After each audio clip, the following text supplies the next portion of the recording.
दोस्तों, आज मैं पहली बार एक खुद से चलने वाली गाड़ी में अपनी पहली राइड लेने जा रहा हूँ।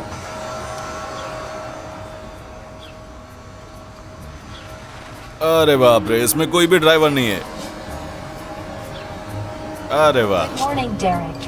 This car is all yours with no one up front. मुझे फुली ऑटोनोमस गाड़ियों का आइडिया बहुत ही पसंद है, लेकिन बिना ड्राइवर की किसी कार में बैठना और उस पर भरोसा करना बहुत ही अजीब अनुभव है। मैं आपको इसकी पूरी रिपोर्ट दूंगा कि ये सवारी कैसी रही और मेरा इसके बारे में क्या ख्याल है। चलिए तो शुरू करते हैं आज का ये बेहद खूबसूरत सफर।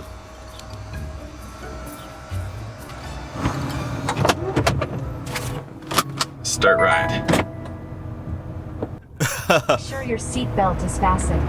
For any questions, press the help button to speak with a rider support agent. ठीक है, अब देखते हैं आगे क्या होता है। ये कार को इधर आते हुए देख रही है, अब ये क्या करेगी? ये तो बड़ी आसानी से उसके पीछे हो गई, कोई दिक्कत नहीं है। ट्रैफिक में टर्न भी नहीं लिया, कारों को निकल जाने दिया और फिर टर्न ले लिया। ये अच्छा है।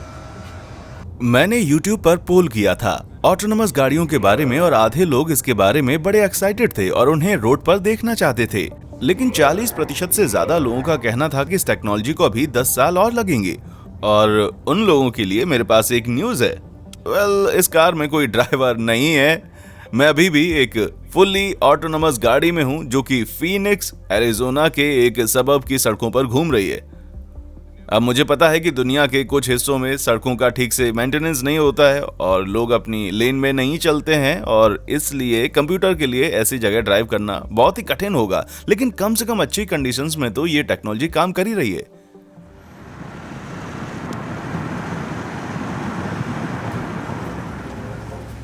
वेमो असल में गूगल के सेल्फ ड्राइविंग कार प्रोजेक्ट के रूप में शुरू किया गया था और ये शायद आज तक की सबसे प्यारी कार्स में से एक है। मैं दुनिया की पहली फुली ऑटोनोमस गाड़ी के अंदर बैठा हुआ हूँ। अक्टूबर 2015 की बात है जब ये कार पब्लिक रोड पर आई थी। इसमें स्टीव मैन बैठे थे जो विकलांग हैं और कानूनी तौर पर अंधे हैं, लेकिन वे इस गाड़ी में घूमने में सक्षम थे। इसे प्यार से फायरफ्लाई भी कहा जाता है। ये कमाल की सिंपल सी गाड़ी है। बेसिकली इसमें कुछ भी नहीं है, कोई स्टीयरिंग व्हील नहीं है, कोई डैशबोर्ड नहीं है। ये कार सुपर बेसिक है, कोई एसी तक नहीं है इस कार में, लेकिन एक इमरजेंसी स्टॉप बटन जरूर दिया गया है। ये मेरा इस कार में फेवरेट बटन है। ये मुझे लिफ्ट की याद दिलाता है। ऑटोमेटिक लिफ्ट में किया गया सबसे बड़ा बदलाव ये था कि उनमें एक बड़ा लाल बटन लगा दिया गया था। क्या आप जानते हैं कि 1940 के दशक से पहले लगभग सभी लिफ्ट में ड्राइवर होते थे, और जब लोगों ने बिना ड्राइवर के लिफ्ट लगाना शुरू किया तो जनता को चिंता हो गई और लोग उन लिफ्ट में सवारी नहीं करना चाहते थे। एक आदमी ने तो ये भी कह दिया था कि मुझे अगर जिंदगी भर सीढ़ियों की 12 फ्लाइट्स चढ़ना पड़े तो मैं करूंगा, लेकिन उस लिफ्ट में कभी भी नहीं जाऊंगा। और बड़ी मुश्किल से उन्होंने इसको अपनाया। मेरा मतलब है उन्होंने एडवर्टाइज करके लोगों को ये समझाने की कोशिश की कि ये एकदम सेफ है, लेकिन आखिरकार जब न्यूयॉर्क शहर में लिफ्ट ड्राइवर्स ने हड़ताल की तब लोग एकदम चिढ़ गए और इससे ऑटोमेटिक लिफ्ट को अपनाने में मदद मिली। अगर आपको आज किसी लिफ्ट में कोई ड्राइवर दिख जाए तो आप हैरान हो जाएंगे कि भाई ये यहाँ क्या कर रहा है। अब आपको लगेगा कि आखिर ये लिफ्ट कितनी सिंपल होती है और एक डायमेंशन में सीधी चलती है, लेकिन हवाई जहाज भी बड़े पैमाने पर कंप्यूटर द्वारा उड़ाए जाते हैं। मैंने खास तौर पर यह लैंडिंग देखी जहां एक विमान वियना में उतर रहा है और यहाँ इतना कोहरा है कि पायलट को लगभग कुछ भी नहीं दिखाई दे रहा। मेरा मतलब है कि ये व्यू कॉकपिट से दिख रहा है और फिर भी इसने सटीक तरीके से टारगेट पर एकदम परफेक्ट लैंडिंग कर ली। तो आखिर ये किया कैसे जाता है? इसका जवाब ये है कि ये सब पायलट्स ने नहीं किया है। ये एक कैट ऑटोलैंड प्रोसीजर था। विमान बस आया और अपने आप उतर गया। अब ऑफ कोर्स पायलट भी इंपॉर्टेंट होते हैं और वे सारे उपकरणों और कंट्रोल्स को मॉनिटर करते हैं, लेकिन असल में तो प्लेन और इसके कंप्यूटर्स ने विमान को ठीक से लैंड करवाया। मुझे ये जानकर आश्चर्य हुआ कि धूप भरे खुले मौसम में लैंड करते वक्त लोग कंट्रोल ज्यादातर अपने हाथ में ले लेते हैं। उदाहरण के लिए 6 जुलाई 2013 को जब एशियाना एयरलाइंस की उड़ान 214 सैन फ्रांसिस्को में उतरने के आखिरी चरण में थी, विमान को मैनुअल रूप से लैंड कराने की कोशिश में पायलट ने गलती से थ्रॉटल को 0 पर छोड़ दिया और जब तक उन्हें एहसास हुआ और लैंडिंग को कैंसिल करने की कोशिश की तब तक बहुत देर हो चुकी थी। विमान रनवे की सी वॉल से टकरा गया था और 2 हिस्सों में टूट गया था। इस हादसे की वजह से 3 लोगों की मौत हो गई। मुझे लगता है कि धारणा ये बनी हुई है कि कठिन परिस्थितियों में इंसान बेहतर कर सकते हैं, लेकिन जब खराब मौसम में उड़ने की बात आती है तो आपको असल में प्लेन के ऑटोमेटिक सिस्टम पर ज्यादा भरोसा करना चाहिए। तो फिर अगला सवाल साफ तौर पर यह होगा कि क्या आप कारों में भी यही सब चाहेंगे?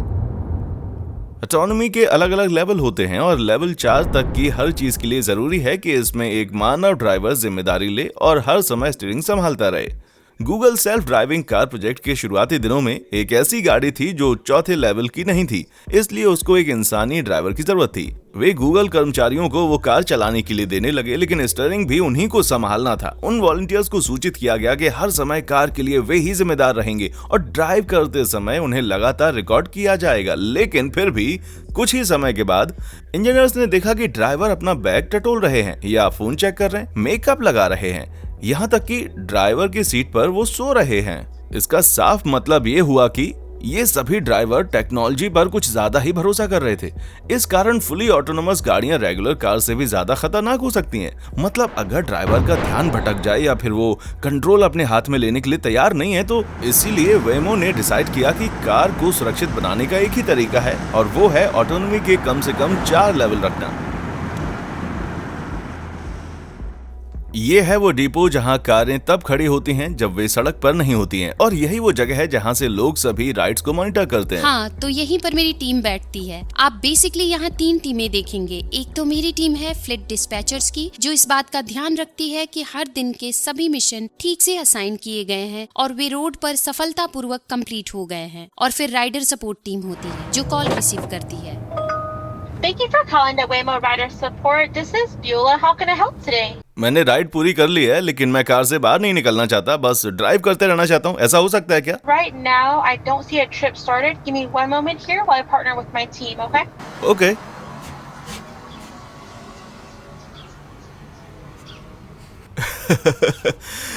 मैंने अपना सारा सामान कार में ही छोड़ दिया। होपफुली वो वापस आएगी।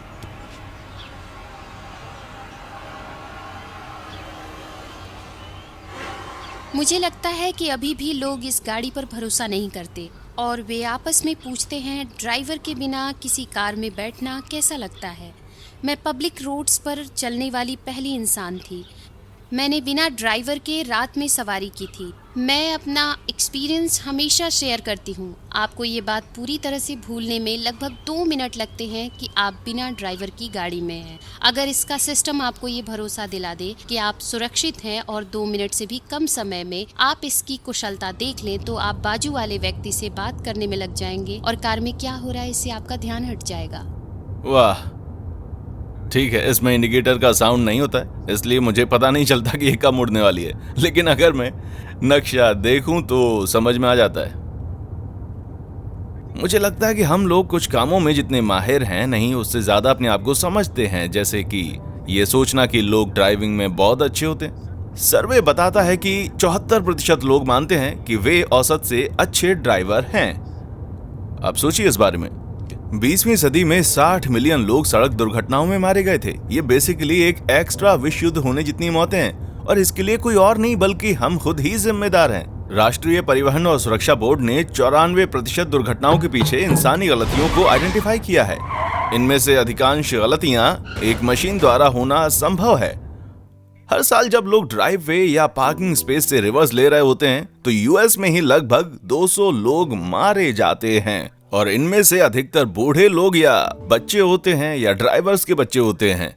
ये अफसोस की बात है, और इस सब का मूल कारण एक फैक्ट है, जो ये है कि हमारे सिर के पीछे आंखें नहीं होती हैं।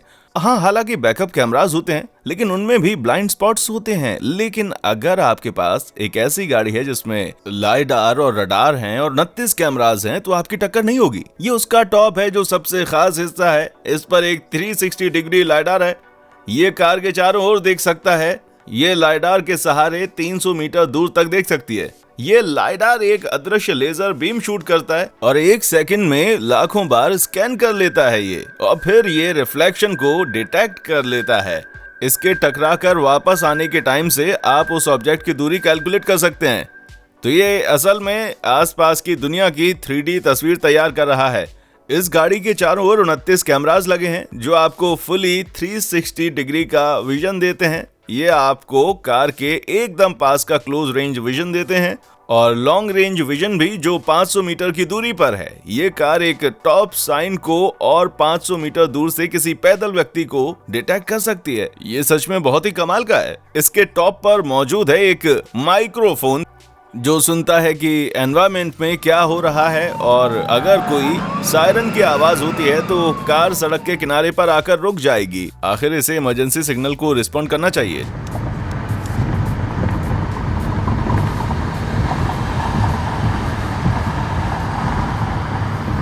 मैं यहाँ जो देखना चाहता हूँ वो ये है कि ये किसी ऐसे पार्किंग स्थल को कैसे हैंडल करती है जहाँ लोग अजीब तरीके से गाड़ी चला रहे हैं और शायद जहाँ लोग पैदल घूम रहे हैं।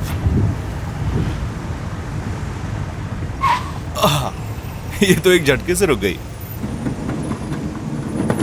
कार ने एकदम हार्ड स्टॉप कर दिया। शायद उसने उस आदमी को पेडेस्ट्रियन क्रॉसवॉक पर ट्रॉली लेकर आते हुए देख लिया होगा। और इस गाड़ी की एक दिलचस्प बात यह है कि ये ना केवल ये देख सकती है कि कोई चीज कहाँ है और वो किस तरफ जा रही है, बल्कि ये अंदाजा भी लगा लेती है कि वो कहाँ कहाँ जा सकती है। तो इस कार का सिर्फ एक संभावित फ्यूचर नहीं है, बल्कि ये लगातार अंदाजा लगाती रहती है कि इंसान यहाँ या फिर वहां जा सकता है, और इसलिए ये हर परिस्थिति के लिए तैयार रहती है।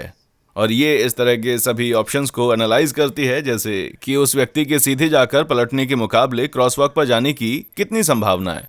और आप इस सिमुलेटेड ग्राफिक में बनी लाइन की मोटाई से ये समझ सकते हैं। मुझे लगता है कुछ साल पहले तक लोग इस बारे में बात कर रहे होंगे कि ऑटोनोमस गाड़ियां दुर्घटना की स्थिति में ये कैसे पता लगाएंगी कि किससे टकराना है, अनाथ बच्चे को ठोकना है या फिर नन को। क्या कार को हेलमेट पहने हुए मोटरसाइकिल सवार को हिट करना चाहिए ताकि उन्हें चोटें कम लगे, या फिर बिना हेलमेट पहने मोटरसाइकिल सवार से टकराना चाहिए क्योंकि उसने अपनी सेफ्टी का ख्याल नहीं रखा। यदि कारों को हेलमेट पहने हुए बाइकर से टकराने के लिए प्रोग्राम किया गया होगा तो इसका मतलब होगा कि बिना हेलमेट के सवारी करना ज्यादा सुरक्षित है। लेकिन हकीकत में 99% एक्सीडेंट ऐसे नहीं होते हैं। हर साल लगभग 13 लाख लोग सड़कों पर मारे जाते हैं, जिनमें से लगभग सभी इंसानी गलतियों के कारण ही मरते हैं।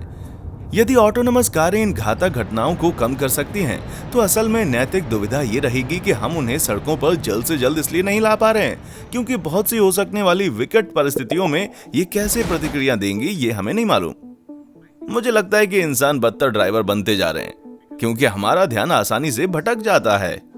आप सोचिए जरा, कार के एक्सीडेंट के मुख्य कारण क्या हैं? क्योंकि लोग बहुत स्पीड से चल रहे हैं, वे लोग नशे में हैं, उनका ध्यान हट गया है। मेरा मतलब, इस तरह की समस्याएं एक ऑटोनोमस गाड़ी में नहीं होती हैं। उसमें कोई विचलित ड्राइवर नहीं होता है। और अब वो अल्टीमेट सवाल जिसका जवाब सबको चाहिए और जिसका उत्तर मुझे भी जानना है, वो ये है कि आज जो इन गाड़ियों का लेवल है उसमें क्या ये किसी औसत इंसान से बेहतर है? मतलब अगर सड़क पर चल रही किसी भी कार को इनमें से एक गाड़ी से बदल दें तो क्या सड़कें ज्यादा सुरक्षित हो जाएंगी? हो जाएगी। मुझे लगता है बगैर सेफ्टी फ्रेमवर्क के हमने बिना ड्राइवर की सवारी वाली सर्विस कभी लॉन्च नहीं की होती। अगर ये सच है तो इसका मतलब है कि इन गाड़ियों के रोड पर नहीं होने से स्थिति खराब होती है। अब बात समझ रही है ना? हम इसे और बड़े एरिया में और नए क्षेत्रों में लॉन्च करने के लिए वास्तव में कड़ी मेहनत कर रहे हैं, लेकिन हमें रेगुलेटर्स को ये दिखाने के लिए कि ये ज्यादा सुरक्षित है, एक्सपीरियंस की जरूरत है और इसके लिए आपको इसे मीलों तक चलाने की आवश्यकता है, लेकिन उतने ही मील जितने आप कंफर्टेबल महसूस करें। आंकड़ों के तहत इन गाड़ियों के पास किसी भी मानव ड्राइवर की तुलना में ज्यादा अनुभव है क्योंकि इन्होंने अब तक पब्लिक सड़कों पर 20 मिलियन मील से अधिक की ड्राइविंग का डेटा जमा कर लिया है। यदि आप एक औसत ड्राइवर होते तो आपको इस तरह का एक्सपीरियंस इकट्ठा करने के लिए 1000 साल तक गाड़ी चलानी पड़ती और तमाम एक्सपीरियंस का यूज सिस्टम को ट्रेन करने और सॉफ्टवेयर को सुधारने के लिए किया जा सकता है इस बेड़े की सभी गाड़ियों के लिए। 2019 में वेमो ने फीनिक्स के एरिजोना मेट्रोपॉलिटन एरिया में 6.1 मिलियन मील से अधिक की ऑटोमेटेड ड्राइविंग के अपने डेटा की एक स्टडी रिलीज की। इस स्टडी के दौरान जो कुल 18 एक्सीडेंट हुए थे उनमें से कोई भी इतना गंभीर नहीं था कि किसी को बड़ी चोट लगे या मृत्यु हो जाए। वेमो की सुरक्षा रिपोर्ट में उन्होंने पाया कि इस ऑटोनोमस ड्राइविंग सिस्टम द्वारा कुछ दुर्घटनाओं को पूरी तरह से खत्म कर दिया गया है, जैसे कि कार अब सड़क से उतरती नहीं है और ये स्थिर वस्तुओं से टकराती नहीं है। इंसान वो काम करते हैं। यदि आप वेमो गाड़ियों के साथ हुए उन 8 बड़े एक्सीडेंट को देखें जो उनकी 6 मिलियन मील से अधिक की ड्राइविंग के दौरान हुए हैं, तो उनमें से सभी 8 किसी दूसरी गाड़ी के मानव ड्राइवर की बेवकूफी की वजह से हुए हैं। जैसे कि सड़क की रॉन्ग साइड पर गाड़ी चलाना, या लाल बत्ती में भगा लेना, या स्टॉप साइन से आगे बढ़ जाना, या दूसरों को रास्ता ना देना, या स्पीड लिमिट से 20 मील प्रति घंटा ज्यादा भगाना। वेमो गाड़ियों और पैदल चलने वालों के बीच 3 घटनाएं हुई हैं, लेकिन तीनों में वेमो गाड़ी खड़ी हुई थी और पैदल यात्री या साइकिल चालक या स्केटबोर्डर वाहन से आकर टकरा गए। वेमो गाड़ी की गलती नहीं थी। वेमो इस तरह का रियल वर्ल्ड डेटा भी लेता है जिसे वो सिमुलेशन में उपयोग करता है और उसमें थोड़ा बहुत बदलाव भी करता है। तो लोग ऐसे शब्द जोड़ देते हैं जैसे कि साइकिल सवार तेज या धीरे जा रहा था, या कार ने तेजी से या धीरे टर्न लिया। तो वे इन पैरामीटर्स और वेरिएबल्स को बदल देते हैं और फिर देखते हैं कि सॉफ्टवेयर क्या करता है। और उन्होंने सॉफ्टवेयर को अतिरिक्त 20 बिलियन मील की ड्राइविंग पर ट्रेन किया है, रोड पर नहीं बल्कि सिमुलेशन में। तो अब ये 1000 गुना ज्यादा एक्सपीरियंस हो गया है। फिर से मेरे लिए सवाल ये है कि एक ऑटोनोमस कार के अंदर कदम रखना एक लिफ्ट के अंदर कदम रखने के बराबर कब लगने लगेगा? क्योंकि मुझे ऐसा लगता है कि आप जितना सोच रहे हैं उससे पहले समय आ जाएगा। मुझे इस टेक्नोलॉजी का आइडिया पसंद आया, लेकिन सच कहूं तो कार में बैठते वक्त मुझे नहीं पता था कि ये कैसा लगने वाला है। मैं थोड़ा हिचकिचा रहा था, लेकिन फिर मैंने देखा कि ये इतने कॉन्फिडेंस से हैंडल कर लेती है इस चीज में ड्राइव करते हुए। मुझे ये एहसास हुआ कि आप इस बात को छुपा नहीं सकते कि आप अच्छे ड्राइवर हैं या बुरे। पहले लगा कि अगर किसी पार्क की हुई कार को या फिर किसी साइकिल सवार बंदे को उसने ठोक दिया तो क्या होगा, लेकिन ये हर सिचुएशन को अच्छे से संभाल रही थी। तो फिर मैंने चिंता करना बंद कर दिया। जब ये आपके दिमाग का टेस्ट पास कर लेती है तो आपको लगता है कि मैं ठीक ठाक हूँ। हाँ, मुझे भी बिल्कुल ऐसा ही लगा। मुझे लगता है कि लोग अभी ये नहीं समझे हैं कि एक बार ड्राइविंग फुली ऑटोनोमस हो गई तो क्या हासिल हो सकता है। विकलांग लोग, बूढ़े लोग और नेत्रहीन ज्यादा आसानी से घूम सकते हैं। ट्रांसपोर्टेशन भी सस्ता हो जाएगा। जरा सोचिए उन कार की वैल्यू कितनी बर्बाद होती है जो 95% से भी ज्यादा समय पार्किंग में खड़ी रहती हैं। हम बहुत सा समय बचा सकते हैं और कम्यूट करने और ट्रैफिक के झंझट से मुक्ति पाकर खुश हो सकते हैं।